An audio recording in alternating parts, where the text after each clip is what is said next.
प्यारे विद्यार्थियों, मैं डॉक्टर नेमीचंद कुमावत, सहायक आचार्य, राजकीय महाविद्यालय रायपुर भीलवाड़ा, आपकी कक्षा बीए प्रथम वर्ष विषय हिंदी साहित्य प्रश्न पत्र प्रथम में आप सभी का हार्दिक अभिनंदन और स्वागत करता हूँ। इस ऑनलाइन कक्षा की इस चौथी क्लास में आज हम प्रथम प्रश्न पत्र में संकलित छंदों पर विशेष रूप से चर्चा करेंगे। इससे पहले की 3 कक्षाओं में आपके पाठ्यक्रम में जो 16 अलंकार संकलित हैं उनका हमने विस्तार से अध्ययन किया है। आज हम दूसरा शीर्षक आपका लेते हैं जो हिंदी साहित्य के प्रथम प्रश्न पत्र में संकलित हैं, छंद। तो विद्यार्थियों देखिए, छंद वेदों के 6 अंगों में से एक अंग हैं। छंद के 2 प्रकार होते हैं, मात्रिक और वर्णिक, जिनको वेदों के 2 चरण यानी पैर माना जाता है। छंद का अर्थ एवं परिभाषा देखिए। छंद शब्द छद धातु से बना है, जिसका अर्थ है, छद का अर्थ होता है ढकना या रक्षा करना या प्रकाशित करना। तो देखिए, रक्षा करना, तो छंद किसकी रक्षा करता है? छंद करता अर्थ और भाव की रक्षा। यानी 4 चरणों का एक छंद होता है जिसमें अर्थ और भाव समाहित होता है, उसकी छंद रक्षा करता है, अपने आवरण में उसको ढकता है। और छंद को जब पढ़ते हैं तो पाठक को आनंदानुभूति होती है, अर्थात छंद प्रसन्न करता है, रस देता है, आनंद देता है, या फिर वो प्रकाशित करता है। किसको? उसमें छिपे हुए अर्थ और भाव को वो उद्घाटित करता है। अतः छंद शब्द का शाब्दिक अर्थ हुआ आच्छादन यानी ढकना, या आवृत करना, या आह्लादित यानी प्रसन्न करना, या दीप्त करना यानी प्रकाशित करना। यानी अर्थ और भाव को अपने आवरण में ढकने वाला तत्व छंद कहलाता है। छंद शास्त्र के अनुसार परिभाषा देखिए, ऐसी शब्द योजना जिसमें मात्राओं या वर्णों का निश्चित क्रम और यति गति का विशेष नियम हो, उसे छंद कहते हैं। यानी मात्रिक छंदों में मात्राओं की गणना होती है और वर्णिक छंदों में वर्णों की गणना होती है। सामान्यतः छंद पद्य रचना में यानी कविताओं में ही छंद पाया जाता है, गद्य में नहीं। लेकिन आजकल बिना छंद के भी उत्कृष्ट काव्य की रचना हो रही है और पूर्व में भी हुई है, जिसे निराला जी को, छायावाद के प्रमुख कवि निराला जी को मुक्त छंद के प्रवर्तक के रूप में जाना जाता है। वहीं से मुक्त छंद आरंभ हो गया था, यानी छायावाद से। उससे पहले जो कविताएं लिखी गई थी, चाहे आदिकाल हो या भक्ति काल हो या रीतिकाल हो या फिर आधुनिक काल की जो काव्य प्रवृत्तियां हैं, जिसमें भारतेंदु युग, द्विवेदी युग और कुछ छायावाद तक छंदबद्ध काव्य रचनाएं की गई है और उसके बाद में मुक्त छंद का प्रचलन अधिक हो गया है। तो आजकल मुक्त छंद का प्रचलन अधिक है, जिसमें मात्राओं या वर्णों का कोई निश्चित क्रम नहीं होता, बल्कि उसमें संगीतमयता या लयात्मकता होती है, जिसे छंद का प्राण तत्व माना जाता है। छंद क्या क्या कार्य करता है देखिए। छंद काव्य रचना को विशृंखल, उच्छृंखल या विद्रूप होने से, अर्थात उसे बिखरने से छंद रोकने का कार्य करता है। यानी 4 चरणों में अर्थ और भाव उसमें समाहित रहता है। छंद कविता में संगीत तत्व यानी माधुर्य और लय का समावेश करता है। छंद देखिए, मानवीय संवेदना जब सशक्त भावनाओं का स्वतः स्फूर्त प्रवाह बनकर काव्य रूप पाने के लिए अकुलाती है, तो छंद ही उसे गति, यति और लय के माध्यम से भावानुकूल सांचे में डालने का कार्य करता है। छंद पढ़ने से पहले छंद के जो प्रमुख अंग होते हैं उनका सामान्य परिचय भी हमें प्राप्त करना है। वैसे देखा जाए तो आपके पाठ्यक्रम में जो दिया है छंद का, वो इतना ही है कि आपके जो प्राचीन काव्य सरिता, जो प्रथम प्रश्न पत्र की जो कविता की पुस्तक है, उस पुस्तक में किन किन छंदों का प्रयोग हुआ है, परीक्षा में प्राय उन्हीं के बारे में पूछा जाएगा। तो देखिए कि आपकी जो पाठ्य पुस्तक है, उन पाठ्य पुस्तकों में 12 अध्याय दिए हैं, जिसमें जैसे ढोला मारूरा धुआ पहला अध्याय है, तो इसमें दोहे छंद का प्रयोग हुआ। इसी तरह से कबीरदास इनके 10 पद संकलित है और 25 साखियाँ दोहे संकलित है। तो यहाँ दोहा छंद। इसी तरह से जो संत लोग होते हैं जैसे नामदेव, रैदास, नानक, दादू दयाल, रज्जब, ये जो संत वाणी हैं इनमें कहीं कहीं दोहे हैं और कहीं कहीं गीतिका, हरि गीतिका जैसी मात्राएं 26 और 28 भी इनमें मिलती हैं, लेकिन प्राय इन्होंने गेय पदों का प्रयोग किया है। साथ ही जो 8वां अध्याय है इनके आगे संत वाणी के बाद मलिक मोहम्मद जायसी जी ने पद्मावत नामक महाकाव्य लिखा था। तो उसमें रामचरित मानस जो तुलसीदास जी ने लिखा है दोहा और चौपाई शैली में, यानी पहले चौपाइयाँ होती है और उनके अंत में चौपाइयों के बाद एक दोहा दिया जाता है। तो रामचरित मानस और पद्मावत दोनों में चौपाई और दोहा शैली काम में ली गई है। तो आपके एक दोहा छंद हो गया, चौपाई छंद हो गया। और देखिए आपके गोस्वामी तुलसीदास जी ने इनके जैसे कि यहाँ पर रामचरित मानस के कुछ पद संकलित है, कवितावली के कुछ पद संकलित है। तो यहाँ पर विशेष रूप से दोहे और सोरठों का प्रयोग है। फिर है मीरा पदावली, मीराबाई के 25 पद है जिसमें भी पदों का प्रयोग है। फिर आते हैं रसखान जी जिन्हें सवैया बहुत पसंद है। तो कुछ गिने चुने छंद ही आपके पाठ्यक्रम में संकलित है, लेकिन यहाँ छंदों की दृष्टि से मैं एक सामान्य परिचय आपको देना चाहता हूँ ताकि आप आगे चल कर के जब ग्रेजुएशन करने के बाद में जब आप बीएड वगैरह कर लेते हैं और सेकंड ग्रेड शिक्षक भर्ती और थर्ड ग्रेड शिक्षक भर्ती या स्कूल व्याख्याता के लिए जो भी आप एग्ज़ाम्स देते हैं तो छंदों की सामान्य जानकारी वहाँ पूछी जाती है और बहुविकल्पी प्रश्नों में आपको उत्तर देना होता है। तो प्राय छंदों के बारे में संक्षिप्त रूप से समग्र सामग्री आपके सामने मैं इस ऑनलाइन क्लास के माध्यम से प्रस्तुत कर रहा हूँ। तो आप सभी ध्यान से सुनिए। जैसे छंद के जो प्रमुख अंग होते हैं जिनकी जानकारी के बिना हम छंदों को नहीं पढ़ सकते। जैसे एक तो सबसे पहले मात्रा किसे कहते हैं? जैसे किसी वर्ण के स्पष्ट उच्चारण में लगने वाले समय को, अवधि को मात्रा कहा जाता है। यानी जैसे मंगल भवन अमंगल हारी, अब ये जैसे चौपाई है और चौपाई के प्रत्येक चरण में 16 मात्राएं होती है, लेकिन ये मात्राएं लगी कैसे? जैसे कि जहाँ विसर्ग लगा हो तो विसर्ग के पहले वाला वर्ण हमेशा दीर्घ माना जाता है, यानी गुरु माना जाता है। और ये एस का जो चिन्ह लगाया गया है सांकल की जंजीर कड़ी की तरह, तो ये 2 मात्राएं गिनी जाती है। और जो खड़ी पाई लगाई हुई है वो 1 मात्रा होती है। और जहाँ अनुस्वार लगा हुआ हो या फिर विसर्ग के पहले वाला वर्ण ये हमेशा दीर्घ माने जाते हैं। तो जैसे मंगल में मैं में 2 मात्राएं, गल 1-1 मात्रा, भवन में 1-1 मात्रा, अमंगल सब में 1-1 और म पर अनुस्वार होने के कारण 2 मात्रा, और हारी में आ रहा है, री में बड़ी ई आ रही है। यानी जो दीर्घ स्वर होते हैं, यानी कहने का तात्पर्य मात्राएं केवल स्वरों की ही होती है, व्यंजनों की नहीं।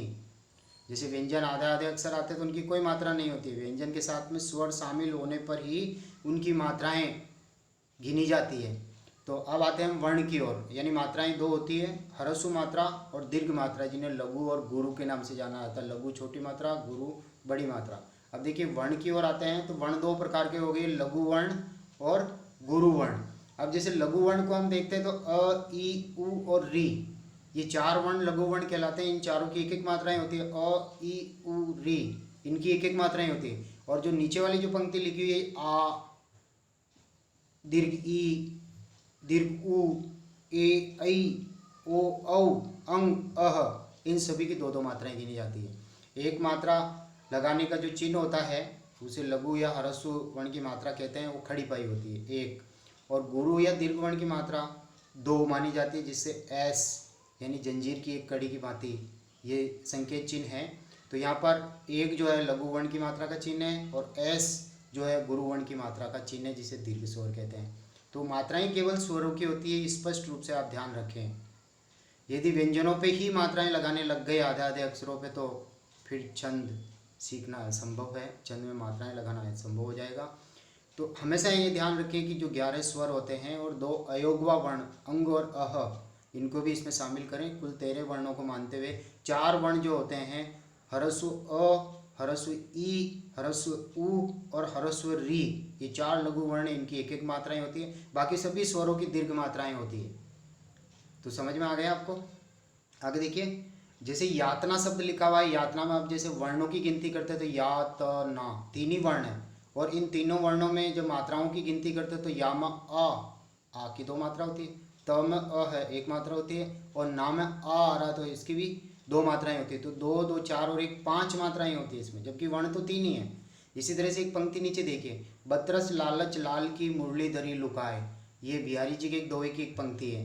दो चरण है यहाँ पर, क्योंकि दोहा जो होता है दो ही पंक्तियों में लिखा जाता है, जबकि प्रत्येक छंद के 4 चरण होते हैं। तो यहाँ पर बतरस सब में अ स्वर एक एक मात्राएं, लालच में लाम आ आने के कारण 2 मात्राएं, और फिर लाल लाल में लाम में 2 मात्राएं, और की बड़ी ई आने के कारण एस यानी 2 मात्राएं, मुरली ये सब छोटे छोटे वर्ण, लघु वर्ण, ली में दीर्घ मात्रा, धरी में री में दीर्घ मात्रा, लुकाय काम आ मात्रा। तो यहाँ कुल मिलाकर हम देखते हैं तो वर्णों की गिनती करोगे आप तो 18 वर्ण ही होंगे, और यदि मात्राओं की गिनती करोगे तो 24 मात्राएं होगी। तो ये दोहा छंद है जिसमें ये अल्पविराम लगा हुआ है, बतरच लालच लाल की कोमा लग गया, तो इससे पहले पहले की जो मात्राएं हैं वो 13 मात्राएं हैं, उसके बाद की जो मात्राएं हैं वो 11 मात्राएं हैं।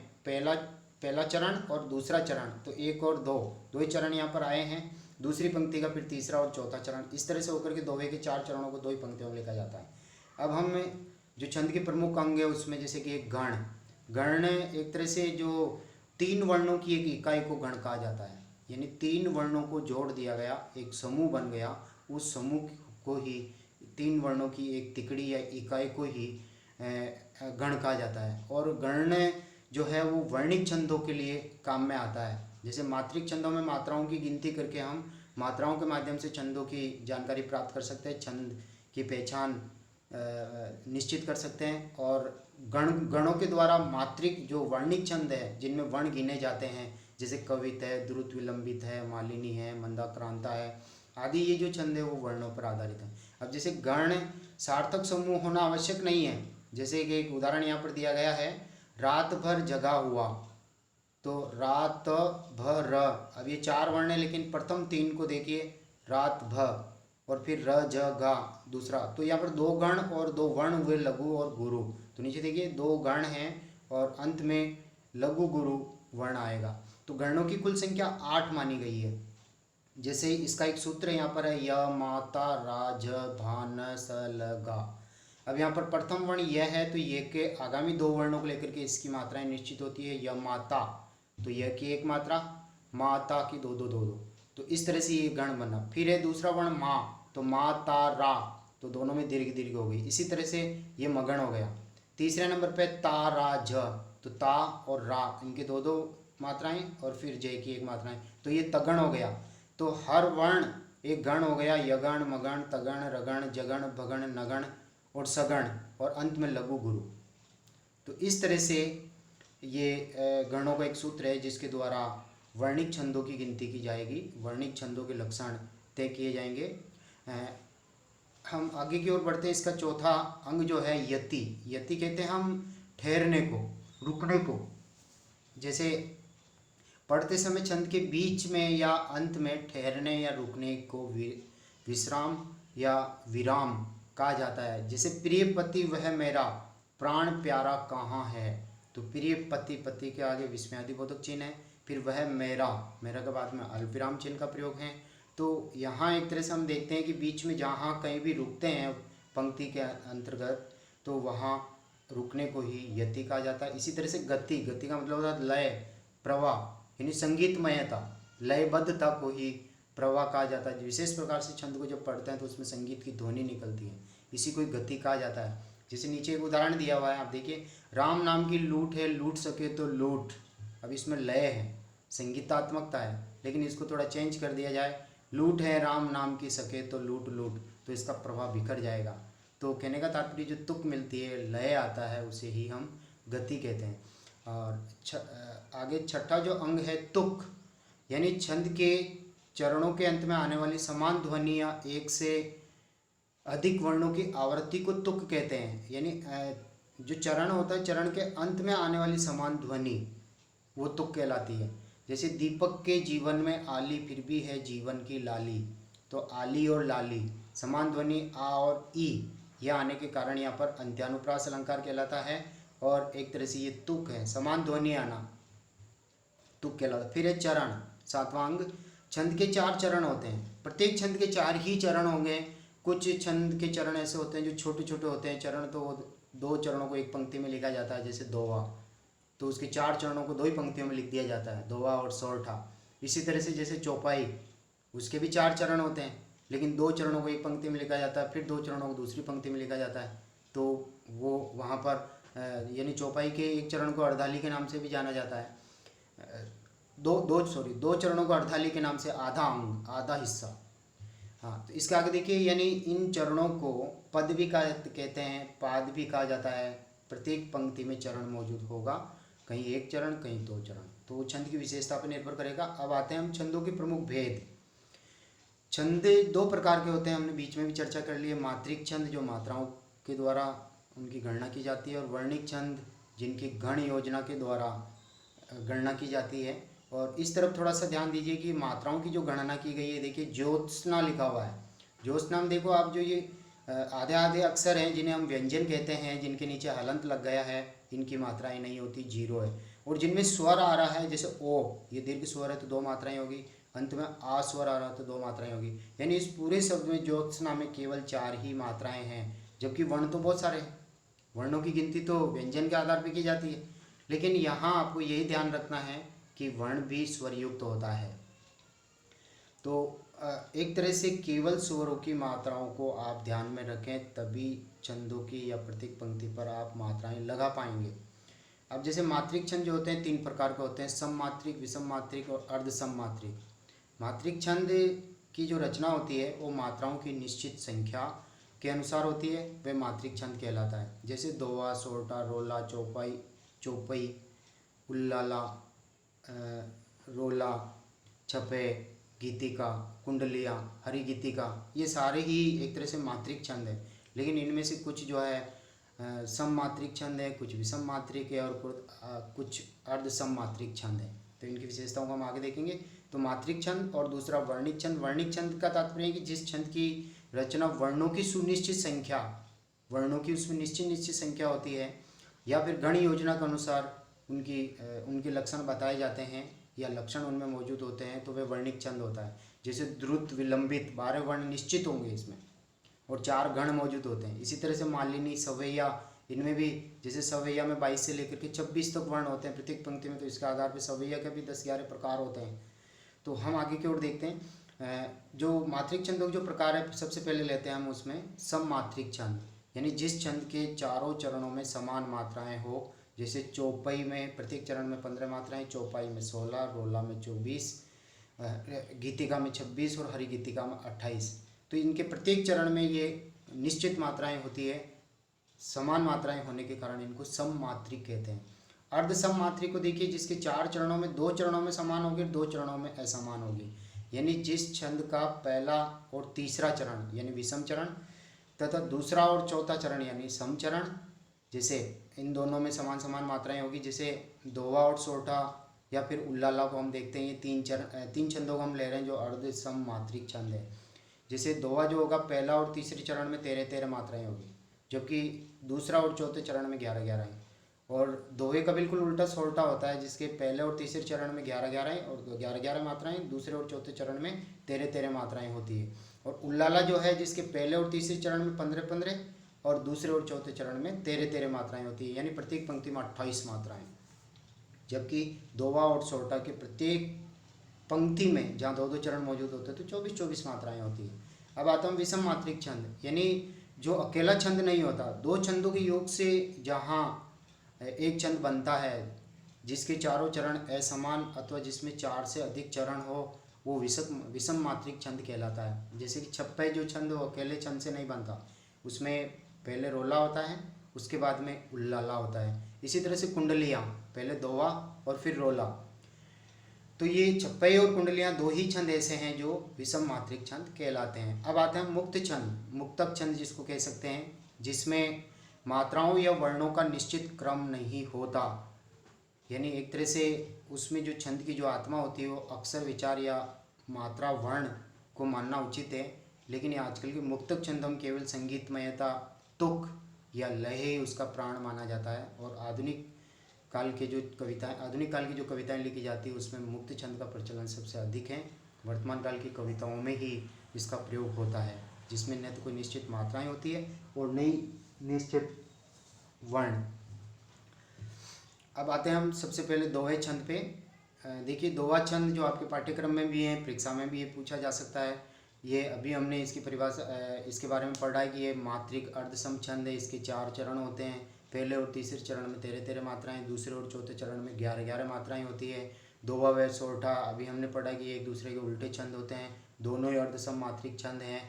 दोवा में 13-11 का क्रम रहता है तो सोरठे में 11-13 का क्रम रहता है। प्रत्येक पंक्ति में 24-24 मात्राएं होती है। अब यहाँ एक उदाहरण देख रहे हैं हम, जैसे दोवा छंद कनक कनक ते सो गुनी, ये पहला चरण है। मादकता अधिकाई, ये दूसरा चरण है। वह खाए बोराए नर, ये तीसरा चरण है। यह पाए बोराए, ये चौथा चरण है। तो इन दोनों पंक्तियों के पहले पहले वर्ण पहले पहले चरण 1 और 3 कहलाते हैं और अंतिम दोनों चरण दूसरा और चौथा कहलाता है। तो इसमें मात्राएं लगाने का तरीका मैंने आपको बता दिया है। ह्रस्व वर्णों पर, ह्रस्व स्वरों पर 1-1 मात्राएं, दीर्घ स्वरों पर 2-2 मात्राएं, और जहाँ संयुक्त व्यंजन आता है वहाँ पर संयुक्त व्यंजन से पहले वाला वर्ण सदैव दीर्घ माना जाता है। अब यहाँ कोई उदाहरण नहीं है, नहीं तो इसमें मैं अभी बता देता। इसी तरह से रहीमन पानी राखिए बिन पानी सब सून, पानी गए ने उभरे मोती मानस चून, ये भी एक दोहा है। अब इसकी प्रैक्टिस कीजिए, मात्राएं लगाने की प्रैक्टिस। दूसरा कोई दोहा लेकर के उसमें मात्राएं लगाने की प्रैक्टिस कीजिए। दूसरा छंद है इसमें सोरठा। सोरठा में लूट सके तो लूट राम नाम की लूट है, प्राण जाएगा छूट अंत काल पछताएगा। इसमें भी आप देख लीजिए, जो दोहे का बिल्कुल उल्टा हो गया। आरंभिक चरणों में जो है 11-11 मात्राएं, दूसरे और चौथे चरण में 13-13 मात्राओं के क्रम से प्रत्येक पंक्ति में 24 मात्राएं होती है। फिर आते हैं हम, अभी आपके 2 छंद हो गए, दोहा और सोरठा। अब आते हैं हम मुक्त छंद। मुक्त छंद आधुनिक कविताओं में प्रयुक्त हो रहा है, जिनकी न तो कोई निश्चित पंक्तियाँ होती है और नई प्रत्येक पंक्ति में कोई निश्चित वर्ण या फिर मात्राएं होती है। उसमें केवल लयात्मकता होती है। दिवावसान का समय समीप था, दिवावसान का समय मेघमय आसमान से उतर रही है, वह संध्या सुंदरी परी सी धीरे धीरे धीरे। ये निराला जी की संध्या सुंदरी कविता है। तो ये मुक्त छंद का प्रयोग यहाँ पर हम देख चुके हैं। आगे का जो छंद हम चल रहे हैं चौथे छंद पे, वो है चौपाई। चौपाई और चौपाई में अंतर है। चौपाई के प्रत्येक चरण में 15 मात्राएं, जबकि चौपाई के प्रत्येक चरण में 16 मात्राएं। तो यहाँ देखिए, ये भी सममात्रिक छंद है। इसके प्रत्येक चरण में 15 मात्राएं, अंत में गुरु लघु आवश्यक हैं। जैसे विनती सुन लो हे भगवान, हम सब बालक है नादान। अब यहाँ पर आप मात्राओं की गणना करके देख लीजिए। इसके प्रत्येक चरण में जो है 15-15 मात्राएं हैं, क्योंकि मैंने पहले ही बता दिया प्रत्येक छंद के 4 ही चरण होते हैं। छोटे चरण हो तो 2 चरणों को एक पंक्ति में लिखा जाता है, बड़े चरण हो तो एक ही पंक्ति में एक चरण आता है तो उसके 4 चरणों को 4 पंक्तियों में लिखा जाएगा। वो उस छंद की प्रकृति पर निर्भर करेगा। इसी तरह से दूसरा उदाहरण, रघुपति राघव राजा राम पतित पावन सीताराम, यहाँ पर भी 15 मात्राएं हैं। तो ये चौपाई छंद है। आगे की ओर हम बढ़ते हैं। जपो निरंतर एक जबान, हिंदी हिंदू हिंदुस्तान, ये प्रताप नारायण मिश्र ने, जो भारतन युग के कवि होते हैं, उन्होंने ये नारा दिया है। इसमें भी आप मात्राओं की गणना करके देख लीजिए। दोनों चरणों में 15-15 मात्राएं मौजूद हैं। फिर आते हैं हम चौपाई छंद की ओर। चौपाई के प्रत्येक चरण में, क्योंकि ये सममात्रिक छंद और 16 मात्राएं होती है। अब यहाँ उदाहरण आपके दे रहे कि मंगल भवन है मंगलहारी, हम पहले देख चुके हैं इसको, 16 मात्राएं।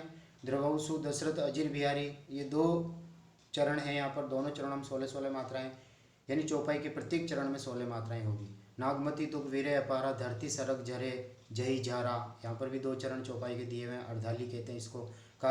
कार्तिक शरद चंद उजियारी, जग शीतल हो वीरे जारी, यहाँ पर भी 2 चरण दिए हैं, 16-16 मात्राएं। ये दूसरा और तीसरा जो उदाहरण है मल्लिक मोहम्मद जायसी के द्वारा लिखे हुए पद्मावत से हैं। और पद्मावत में नागमती वियोग वर्णन खंड से ये दोनों उदाहरण लिए गए हैं, क्योंकि पद्मावत में पहले चौपाइयाँ और उसके बाद हर प्रत्येक छंद में एक दोहा छंद का प्रयोग किया गया है। तो आपके पद्मावत का पाठ्यक्रम आपके नागमती वियोग वर्णन खंड पूरा दिया है। तो दोहे और चौपाई आपसे वो परीक्षा में पूछा जा सकता है। हम आगे बढ़ते हैं। रोला छंद। रोला छंद ये भी सममात्रिक छंद है। प्रत्येक चरण में 24 मात्राएं होगी, लेकिन थोड़ा ये ध्यान रखना है कि 11वीं और 13वीं मात्राओं पर यति होती है। तो थोड़ा भ्रम हो सकता है आपको कि यहाँ पर सोरठा हो सकता है, क्योंकि सोरठे में 11 और 13 का क्रम रहता है। लेकिन यहाँ पर चरण 4 होंगे रोला के, पर चारों चरणों को 4 ही पंक्तियों में लिखा जाएगा। ठीक है। और ये रोला छंद की एक खास विशेषता है कि ये दोहा के साथ में जब मिल जाता है तो कुंडलियाँ छंद विषम मात्रिक छंद बनता है। और यदि ये रोला उल्लाला के साथ मिल जाता है तो विषम मात्रिक छपे छंद बनता है। तो यहाँ 2 उदाहरण देखिए, एक चरण ही दिए उदाहरण के रूप में, मात्राएं लगाना आपको आनी चाहिए। नंदन वन था जहाँ, वहाँ मरुभूमि बनी है। तो यहाँ पर मात्राओं की गणना आप करके देख लीजिए। जो विराम लगा वो 11वीं मात्रा पर विराम है। जहाँ के बाद। और दूसरे उदाहरण में देखिए, नीलांबर परिधान हरित पट पर सुंदर है। यहाँ पर भी परिधान के बाद में विराम लगा हुआ है, लेकिन ये चरण एक ही है और इसमें 11वीं मात्रा पर विराम लगता है और 13वीं मात्रा पर पूर्ण विराम लगता है। ये एक ही चरण पूरा है। नीलांबर परिधान हरित पट पर सुंदर है, युग मुकुट मेखला, इस तरह से पूरा चरण है। 7वां छंद देखिए, उल्लाला। ये मात्रिक अर्धसम छंद है, क्योंकि ये दोहे की तरह हैं। जैसे दोहे में 13-11 का क्रम था, तो इसमें 15-13 का क्रम है। इसके भी 4 चरण होते हैं। पहले और तीसरे चरण में 15-15 मात्राएं और दूसरे और चौथे चरण में 13-13 मात्राएं होती है। जैसे एक उदाहरण है यहाँ पर, करते अभिषेक पयोध है बलिहारी इस देश की, हे मातृभूमि तू सत्य ही सगुण मूर्ति सर्वेश की। तो यहाँ पर एक ही चरण दिया हुआ है, जो विराम लगा हुआ है। उसके पहले आप देख लीजिए, पयोध है तक एक चरण है, बलिहारी इस वेश की ये दूसरा चरण है। पहले चरण में 15 मात्राएं, आप गणना कीजिए, और बलिहारी इस वेश की दूसरा चरण में से 13 मात्राएं, यानी ये 2 ही चरण आए हैं। और उल्लाला के 4 चरणों को 2 ही पंक्तियों में लिखा जाता है, 2-2 चरण के हिसाब से। तो कुल प्रत्येक पंक्ति में 28 मात्राएं होगी। फिर आप ये ध्यान रखें।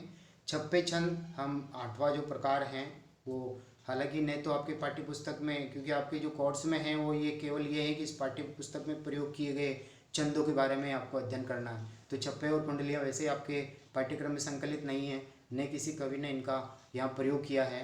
तो देखिए, छप्पे में मैंने पहले ही चर्चा कर ली है, रोला और उल्लाला के योग से इस छंद का निर्माण होता है। कुंडलियाँ जो है ये भी मात्रिक विषम छंद है, दोवा और रोला के मेल से ये बनता है। आरंभ के 4 चरण दोवा के होते हैं और अंतिम 4 चरण रोला के होते हैं। तो छप्पे में भी 4 चरण शुरू के रोला के और अंतिम 4 चरण उल्लाला के होते हैं। दोनों आपके पाठ्यक्रम में नहीं, लेकिन एक सामान्य जानकारी आपको होनी चाहिए। बिना विचारे जो करे सो पाछे पछताए, इस तरह का ये पूरा पद है। यानी जिस शब्द कुंडलिया में जिस शब्द से इसका आरंभ होता है, उसी शब्द से इसका अंत भी होता है। आगे की ओर हम चलते हैं। 10वां छंद गीतिका छंद। गीतिका के ये भी सममात्रिक छंद है। प्रत्येक चरण में 26 मात्राएं होती है। 14वीं और 12वीं मात्राओं पर यति, अंत में लघु गुरु का प्रयोग भी होता है। जैसे एक उदाहरण देखिए, हे प्रभु आनंददाता ज्ञान हमको दीजिए। तो ये पूरा 4 चरण है, लेकिन यहाँ उदाहरण के रूप में प्रथम चरण ही लिया गया है। जैसे इसमें आप मात्राओं की गणना करके देख लीजिए, 14वीं और 12वीं मात्राओं पर यति होगी और प्रत्येक चरण में 26 मात्राएं होगी, तो गीतिका छंद। और यदि 28 मात्राएं होती है तो वो हरि गीतिका छंद होगा। जैसे गीतिका के आरंभ में 2 मात्राएं जोड़ दीजिए, जैसे हे प्रभु आनंददाता ज्ञान हमको दीजिएगा, आगे देखिए अब जोड़ दें आप, अब हे प्रभु आनंददाता ज्ञान हमको दीजिए। तो 2 मात्राएं जुड़ने से 16वीं और 12वीं मात्राओं पर यति और प्रत्येक चरण में 28 मात्राएं, तो हरि गीतिका छंद। इन दोनों का प्रयोग भी प्राय आपकी पाठ्य पुस्तक में नहीं है। संसार की समर स्थली में धीरता धारण करो, ये भी एक चरण दे रखा है यहाँ पर, 16 और 12 के क्रम से 28 मात्राएं। अब आते हैं वर्णिक छंद। वर्णिक छंद आपके पाठ्यक्रम में एक भी नहीं है, यानी जो आपकी पाठ्य पुस्तक है प्राचीन काव्य सरिता, इसमें किसी भी कवि के द्वारा वर्णिक छंदों का प्रयोग नहीं है। तो फिर भी हम थोड़ी सी सामान्य जानकारी यहाँ प्राप्त कर लें। वर्णिक छंद जैसे द्रुत विलंबित, ये जैसे द्रुत विलंबित छंद का सर्वाधिक प्रयोग किया गया है अयोध्या सिंह उपाध्याय हरिओद के द्वारा खड़ी बोली हिंदी का जो पहला महाकाव्य लिखा गया था प्रिय प्रवास, उसमें द्रुत विलंबित वर्णिक छंद का प्रयोग है।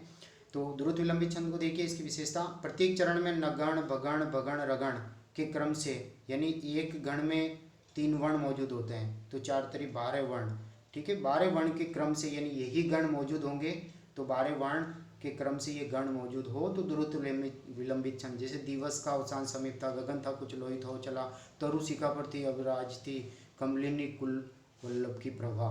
तो यहाँ पर देखिए ये प्रिय प्रवास का ही एक उदाहरण है। तो आप 3-3 वर्णों की एक तिकड़ी बना दीजिए, एक इकाई बना दीजिए। इकाई बनाने के बाद में गण की मात्राएं लगा करके देखिए क्रम से कि ये नगण आ रहा है, फिर भगण आ रहा है, फिर भगण आ रहा है और फिर एक रगण आ रहा है अंत में, और ये 16 वर्ण के क्रम से ये द्रुत विलंबित छंद। फिर इसी तरह से मालिनी छंद, इसमें भी नगण नगण मगण यगण यगण के क्रम से, यानी 5 गण मौजूद है और 15 वर्ण मौजूद होंगे। 15 वर्णों में भी विशेषता ये होगी कि 8वें और 7वें वर्ण पे यति, यानी विराम लगेगा, कुल 5 गण प्रयुक्त होंगे। प्रियपति वे मेरा प्राण प्यारा कहाँ है, तो वह मेरा के बाद में अल्पविराम चिन्ह लगा हुआ है, इसके पहले 8 वर्ण मौजूद है। और 3-3 वर्णों की एक तिकड़ी बना दीजिए आप, 3-3 वर्णों की तिकड़ी, वो गण बनेगा, 1 2 3 4 और 5 गण इस पंक्ति में मौजूद हैं, तो 5 गण जहाँ मौजूद हो और इसी क्रम से ये चलेगा तो मालिनी छंद होगा। सवैया, सवैया की देखिए प्रत्येक चरण में ये आपको ध्यान रखना 22 से लेकर के 26 तक वर्ण होते हैं, इसी के बीच में जहाँ संख्या आती है तो वहाँ सवैया होगा। और सवैया के तो 9-10 प्रकार होते हैं। अब इन प्रकारों का सभी का यहाँ पर विस्तार से अध्ययन तो नहीं हो पाएगा, लेकिन सामान्यतः विशेषता देख लीजिए। मदिरा, मदिरा में 7 भगण और अंत में एक गुरु के क्रम से 22 वर्ण। मदगयन में 7 भगण, अंत में 2 गुरु के क्रम से 23 वर्ण। सुमुखी में 7 जगण, लघु गुरु के क्रम से 23 वर्ण। दुर्मिल सवैया में 8 सगण के क्रम से 8 × 24 वर्ण। सुंदरी सवैया में 8 सगण और अंत में एक गुरु वर्ण के क्रम से 25 वर्ण। तो ये सवैया के, क्योंकि इसके 11 प्रकार होते हैं, तो अब इतना विस्तार से तो नहीं, लेकिन आप थोड़ा सा ध्यान ये रखें परीक्षा में कि 22 से लेकर 26 तक के वर्ण जहाँ मौजूद और किसी में से किसी एक का उदाहरण आप वहाँ पर प्रस्तुत कर दीजिए। जैसे कवित छंद को देखिए, ये एक मुक्तक वर्णिक छंद है, इसमें केवल वर्णों की गिनती होती है। इसके भी 2 प्रकार है, घनाक्षरी और मनहरण कवित। तो 16वें और 15वें वर्ण पर यदि यति होकर के कुल 31 वर्ण मौजूद हो तो कवित छंद होगा, जबकि 22 से लेकर के 26 तक वर्ण हो तो सवैया छंद होगा।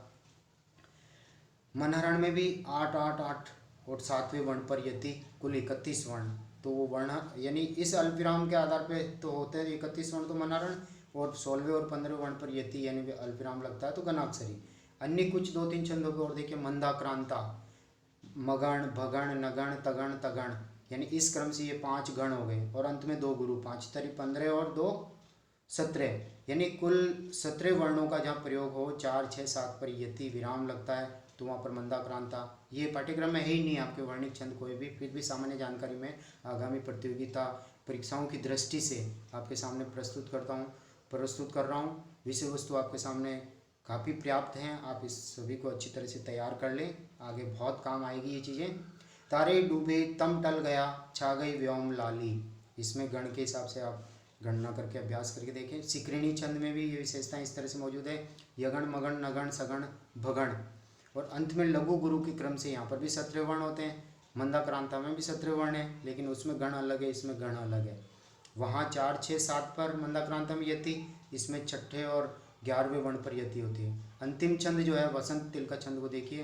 तगण, भगण, जगण, जगण और अंत में 2 गुरु के क्रम से 14 वर्ण मौजूद होते हैं। तो प्यारे विद्यार्थियों, छंद जो है 11th और 12th की कक्षाओं में भी पाठ्यक्रम में भी ये मौजूद होता है, लेकिन विद्यार्थी पूरे ढंग से इसको पढ़ नहीं पाते हैं। और BA प्रथम वर्ष के पाठ्यक्रम में भी ये छंद संकलित हैं। आपके जब व्याख्याएं आती है तो व्याख्याओं में विशेष में भी आपको बताना पड़ता है कि यहाँ पर इस छंद में, इस व्याख्या में किस छंद का प्रयोग हुआ है। गेय पद है, कोई मुक्तक पद है, दोवा, चौपाई, सोटा, रोलाला, उल्लाला, गीतिका, छपय, कुंडलियाँ या वसंत तिलका, सवैया, मालिनी, मातृक है या वर्णिक छंद है, ये सारे परिचय आपको वहाँ पर देना होता है, बताना होता है अधिक अंक लाने के लिए। तो ये विस्तार से विषय वस्तु मैंने आपके सामने प्रस्तुत की है। आशा और उम्मीद करता हूँ कि आप अच्छी तरह से समझे होंगे और पूरी तरह से इसको याद कर लें। छंद के ऊपर आपके इस पाठ्यक्रम में BA प्रथम वर्ष में हिंदी साहित्य के विषय में 5 प्रश्नों का एक प्रश्न पत्र आएगा, 5 अंकों का जिसमें 4 छंद लिखे हुए होते हैं। उनमें से किन्हीं 2 छंदों की परिभाषा और एक उदाहरण देकर के उसको आपको समझाना, और 2.5 अंक के 2 छंद होंगे और 5 अंक आपके पूरे में से पूरे आ सकते हैं। लेकिन आप विस्तार से इनको पढ़ें, ये भविष्य में आपके बहुत ही काम आने वाली चीज़ हैं।